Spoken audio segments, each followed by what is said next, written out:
সামান্য লাউ দিয়ে বানিয়ে নেওয়া যায় এই অসামান্য মজাদার আইটেম। বেশিরভাগ মানুষ লাউয়ের তরকারি খেতে খুব বেশি পছন্দ করে, কিন্তু বিশ্বাস করুন এই ইউনিক মজার আইটেমটা বানালে যারা লাউ খেতে পছন্দ করে না তারা অনায়াসে এক প্লেট ভাত খেয়ে নেবে। আর অবশ্যই রান্নার ক্ষেত্রে আমি একটা জিনিস খুব বিশ্বাস করি, দর্শনধারী তারপরে গুণ বিচারী। যে আইটেমটা দেখতে লোভনীয় লাগে সে আইটেমটা খেতেও অনেক মজা হয়। এই আইটেমটাও তেমন, দেখতেও যেমন লোভনীয় খেতেও তেমন মজাদার হয়। খাওয়ার সময় আপনার কখনোই মনে হবে না আপনি লাউয়ের কোনো আইটেম খাচ্ছেন। যাই হোক, আজ আপনাদের সাথে শেয়ার করব লাউয়ের কোপ্তা কারির রেসিপি। হ্যালো সবাইকে, কেমন আছেন সবাই?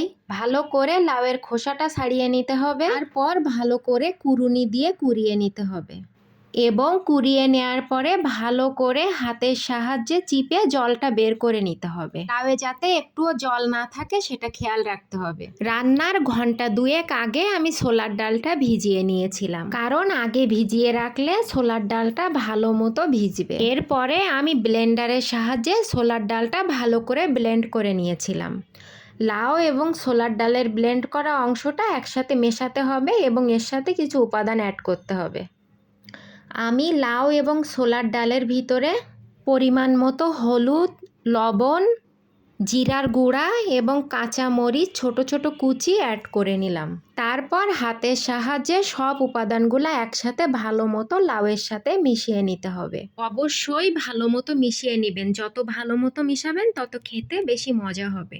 মিশানোর পর বেশিক্ষণ রাখা যাবে না, এটা কড়াইয়ে দিয়ে একটু নেড়ে চেড়ে নিতে হবে যতক্ষণ এই উপাদানটা একটু আঠালো হয়ে না আসে এবং জলটা ভালো মতো শুকিয়ে যায় ততক্ষণ কড়াইয়ে দিয়ে নাড়াচাড়া করতে হবে। তারপরে উপাদানটা যখন এমন আঠালো হয়ে আসবে তখন একটা প্লেটে তেল মাখিয়ে উপাদানটা নামিয়ে নিতে হবে এবং গরম থাকা অবস্থায় একটা শেপ দিয়ে নিতে হবে, কারণ এই উপাদানটা ঠান্ডা হয়ে গেলে শেপটা সুন্দর মতো আসবে না, শক্ত হয়ে যাবে।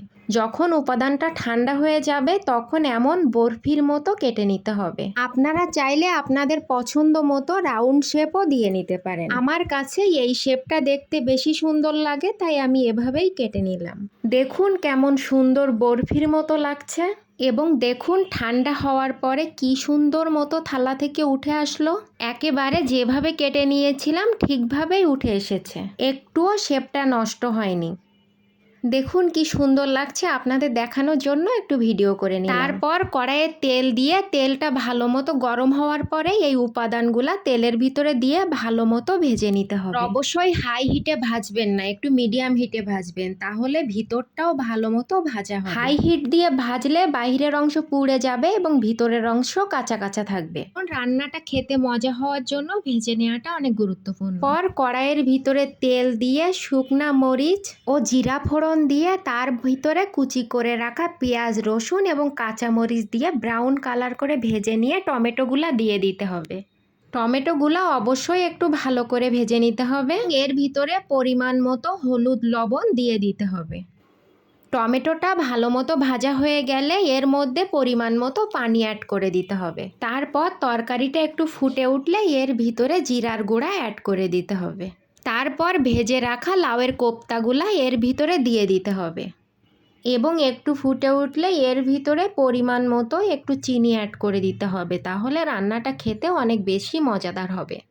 তারপর আপনার পছন্দ মতো ঝোল রেখে লাউয়ের কোপ্তা কারিটা নামিয়ে নেবেন। ঝোলটা একটু বেশি রাখবেন কারণ কোপ্তার ভিতরে ঝোলটা পুরাটাই টেনে নিবে। এই তো রেডি হয়ে গেল আমার লাউয়ের কোপ্তা কারি। গরম ভাতের সাথে পরিবেশন করুন, খেতে ভীষণ মজা। যারা খেয়েছেন তারা তো জানে না, যারা খাননি তারা অবশ্যই ট্রাই করে দেখবেন, অবশ্যই এই আইটেমটার প্রেমে পড়ে যাবেন। লাউ যারা পছন্দ করেন না তারাও মাঝে মধ্যে লাউ কিনে আনবেন শুধু এই আইটেমটা রান্না করার জন্য। যাই হোক, আজকের মতো এই পর্যন্ত। আজকের রেসিপির ভিডিওটা কেমন হয়েছে অবশ্যই জানাবেন এবং আমার রেসিপি দেখে এই আইটেমটা যদি কেউ ট্রাই করেন সেটাও আমাকে জানাবেন। দেখা হবে পরবর্তী কোনো ভিডিওতে, ততক্ষণ ভালো থাকবেন, প্রমাস স্টোরির পাশে থাকবেন।